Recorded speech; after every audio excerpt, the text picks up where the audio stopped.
welcome everybody on the virtual conference to hear from Khanderao Khan. He's one of the directors of FIDS and also the founder. He's a policy analyst on international issues and policy matters related to India, specifically on Afghan-Pakistan region, Indo-China and Indo-US relations. He has published articles on Indo-China standoff at Doklam and South China Sea published in Far Observer and India abroad. So this is the map of India is as defined in 1947 when India got independent from British. India has neighboring countries from Pakistan. As per the map, it also had some border with Afghanistan, but since Pakistan occupied Kashmir, and also after the Aksai Chin got invaded by China, we don't have that touch. But then we used to have Tibet as a neighbor, but now it is China, Nepal, Bhutan, Myanmar, and Bangladesh. And we have Sri Lanka in the south side. So the most of the conflict, as I said, they are on the west side with the Pakistan, and then with China on the northeast side of it. When we look at the China, so China has direct neighbors, and almost all the neighbors China has conflicts. So India and China, we always hear that India never had war with China before 1962, and then a friendship, and there is a influence. Yes, that there was a Tibet in between, and most importantly, Himalayan region. So whenever we say that a Chinese tourist used to come, or the travelers came and visited India and then noted few things, but they actually came from the Khyber Pass. When 1950, China invaded Tibet, or conquered Tibet, that's the time the relationship between India and China first time came into the contact. So China became the direct neighbor of India, and Tibet is a palm of China, and it has 5 fingers from Ladakh to Nepal, Bhutan, Arunachal Pradesh.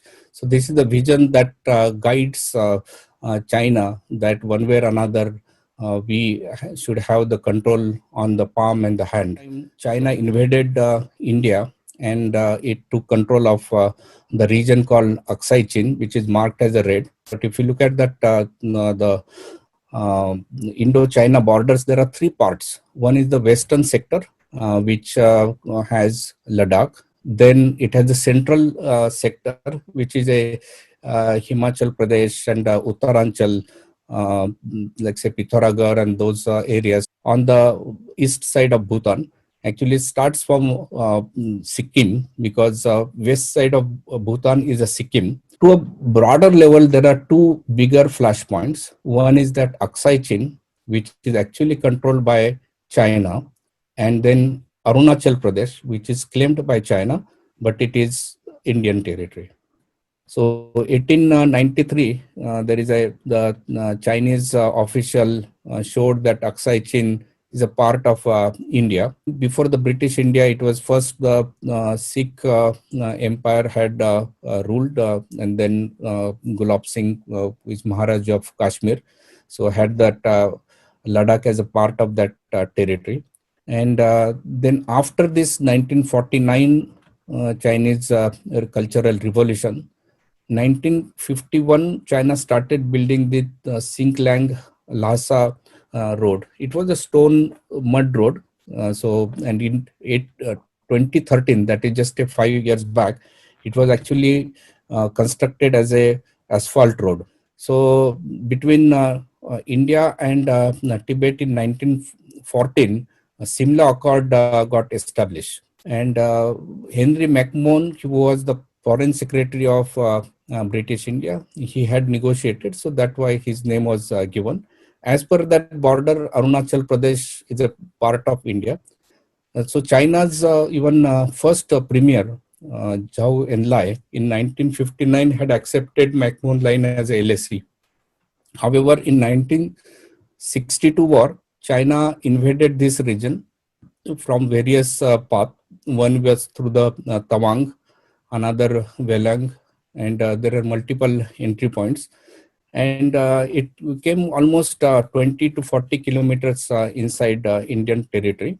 But then China retreated back to the actual current line of control, which is the McMahon line. So most of this Indo-China borders in the Ladakh region and also in the Arunachal Pradesh, they are either very mountain, like a Himalayan ranges, or a very difficult terrain, barren lands. One of the most difficult in difficulty in Arunachal Pradesh region was there were no roads, or the infrastructure was not there to reach out the army or military with the equipments to the border region. So one of the initiative in 2015 is taken is to construct a road between Tawang and Yashpur, which is almost near to the Myanmar, so which is across parallel to the McMahon line and much more closer to the McMahon line. So now let's get to the 1962 war. There are certain similarities between India and China. So India got independent in 1947, and China actually formed PRC, Cultural Revolution, 1949. 1950, China invaded Tibet, and India first Prime Minister Pandit Nehru, he had a philosophy much more socialist and much more in a way you can think that in illusion that he as a Shanti Dut or the peace messiah, and India as a result does not need any army. 1955, India and China, essentially under the leadership of Nehru, started Panchashil had accord a Panchashil agreement for the peace treaty and started a mantra called Hindi Chini Bhai Bhai. But at the same time, China was actually slowly invading India to a degree that India did not know that Aksai Chin actually was almost lost without bloodshed during that time. The road which goes through the Aksai Chin, and there was no proper knowledge about that, or acknowledgement, at least Indian government had done it. The actual war started in October 2020, but from 1959, China has been upset, or China has been doing activities so that it can be taking the border positions against India. But this was a very asymmetric war. First of all, that because of Nehru's doctrine, India was not prepared for war. Most of the equipment that India had was either left over from the Second World War, and actually the guns were from First World War. So you can think that it was asymmetric from the equipment. Also, it was asymmetric from the numbers. So there were about 22,000 Indian soldiers as against 80,000 Chinese soldiers. Chinese opened this front on multiple regions in Arunachal Pradesh as well as in Ladakh area on 20th October 1962. There were no clear instruction whether India should engage into the war or not. Communication failure and also the decision-making failure was bad. The military leadership and political leadership was not prepared and was not knowing that what is actually happening. And in this war, India lost 45,000 square kilometers, which is mostly Aksai Chin area. So India did not establish any outpost over there. So it was not really manned. There is no, many times we think that borders between countries, there are either the fenced or there are certain demarcations, but it was not over there. So as a result, almost 1,300 Indian soldiers killed and more than 1,000 wounded, 1,600 missing, but total number missing plus killed, you can say that it comes around 3,000, and almost 4,000 were captured as a prisoner of war. On Chinese side also there were casualties. The official number is about 722 soldiers and 1697 were wounded. But one important thing that I want to highlight, which is a kind of coincidence, that China always took such kind of attacks on when something else is happening elsewhere. For example, when China invaded Tibet, there was a Korean War was happening, and the attention of the world was on the war. Similarly, when China invaded India, there was the same period. This Cuban missile crisis were happening. 1962 war had a huge impact on Indian psychology. So India had got that the whole defeatist, and is still that fear is there in some of the corridors. In Nathula Pass in 1967, it's a similar thing. On the August 5th, this Chinese started constructing their bunkers. Indian commanding officer objected to that, went over there. But in this case, Indian commanding officer, when he went for the negotiation or the talk, he was attacked and he was killed. It's very similar to what recently happened in Galwan River area. The similar thing that Indian commanding officer went and was killed. And when that happened, Indian the army, or actually the whatever the military in that region, does not take very lightly. So there was this war between battle at Nathula, and that the fight ended. 88 Indian died and 163 were injured. But you can see that Chinese number is 340 died and 540 injured. Now 2017, and in between the lot of these treaties, visit of Rajiv Gandhi, and then Chinese premium, and then all the treaties, etc. I will skip that. Essentially, we established certain rules of engagement. One of the rules is that we will not attack each other. No bullets will be fired, and that's the reason that we can see that during current conflict also there were much more bulletless conflict. Even in the Doklam region in 2017, when China actually started again the constructing, the same like Nathula Pass, they started constructing the roads, etc. With the bulldozers, and then India actually stand up. This region is in the area where it is Bhutan's territory, but it is very important. One is that Bhutan has objected. To Bhutan, we provide the military support and foreign policy support, so that way Bhutan does not engage directly to China or any other country. So India does on behalf of Bhutan. In this case, it was very important because Doklam Panel, the plateau, also would have given a strategic advantage to China to attack the Siliguri passage. The Siliguri passage is the one that in the Chicken Neck area, which actually joins India, main land of India, with the north east states. It goes, it's a very small passage, so that could have got attacked, and that could be a problem if anything happens in Arunachal Pradesh or that region. So it was very important to hold up. So India stood up to that. It was a 72 days of face off, and then Chinese actually backed out into that area. This is again the satellite image, which shows that there are some constructions. There are even the construction equipment over here. There are vehicles, and this is on the Chinese side. And when it started, India actually started the building the similar thing. So India is not like was not aware. I don't think that it was the case that India was not aware about that. So India started building. Only thing that you can see the pace of development in May to June, so 2 months, the China developed this very rapidly. They established the mud road on both sides, and built the trenches and tents and camouflage them. And actually in this area they did not camouflage, rather you can see further that their tents are in the pink color, and probably they wanted to just get noticed and make sure that everybody knows that Chinese presence is over there. So it's typically, otherwise they would have kept somehow camouflage or at least in the color of the terrain. So after noticing this, there were some tussles, and then there was on the June 6th, there was a military level discussion. and it was agreed that both will do the disengaged, and the Chinese troops scaled back. But as Ashley Tellis, American expert, has called out that that's the even though they goes back, that construction what they do, they will always keep it there and it will be handy.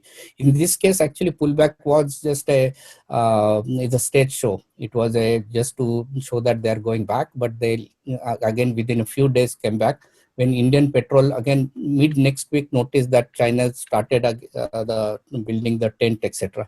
That's the time on June 4th, our uh, Indian platoon went there and had some fight. The next day, the senior officer, that is the commanding officer from India's side, this Santosh Babu, he with a platoon, he went over there to basically again to take out all this construction and re-establish the boundaries over there. But they were attacked brutally in a way that Chinese seems to be, they were prepared for the attack. There is so that was the most bloodiest fight since 1967. 1967 is the one that Nathula Pass battle happened, and this is the second one.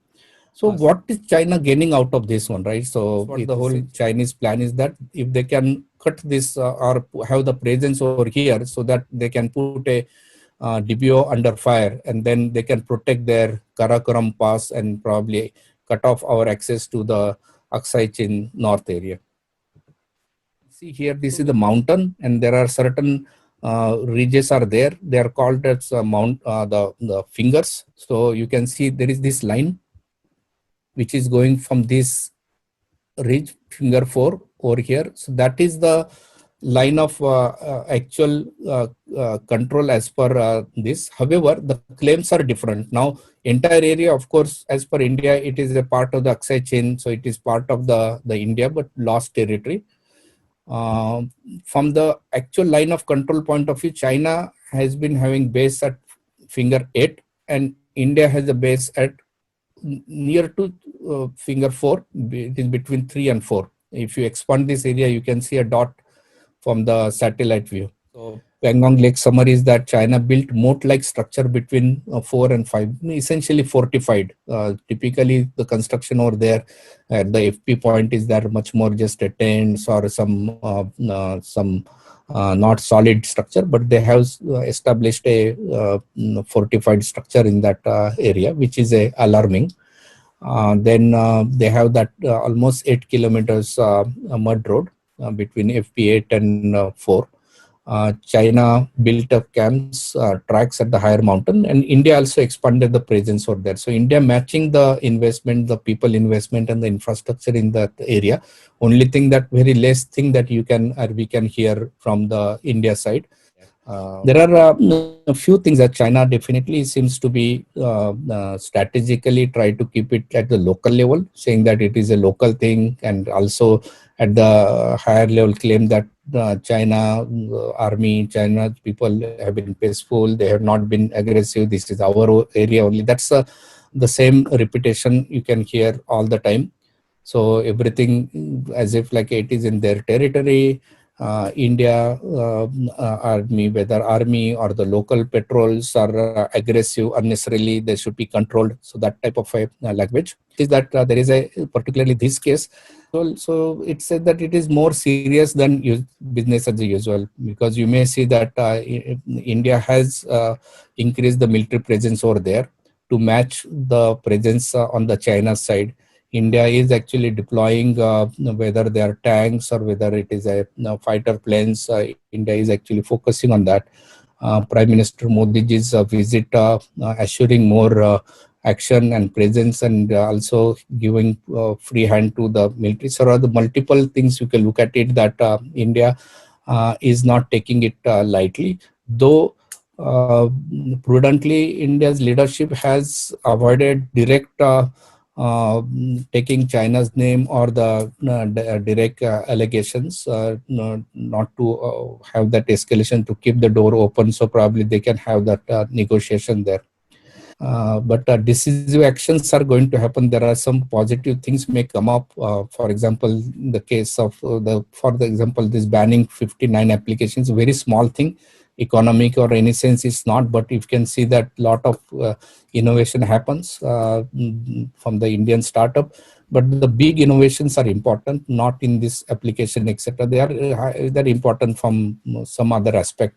But 5G networks, infrastructure development, pharmaceutical manufacturing. Over last 1 decade, India has been increasingly more dependent on China, and this could be some eye opener. And hopefully, strategists would take a note of it and plan next decade accordingly. Thank you.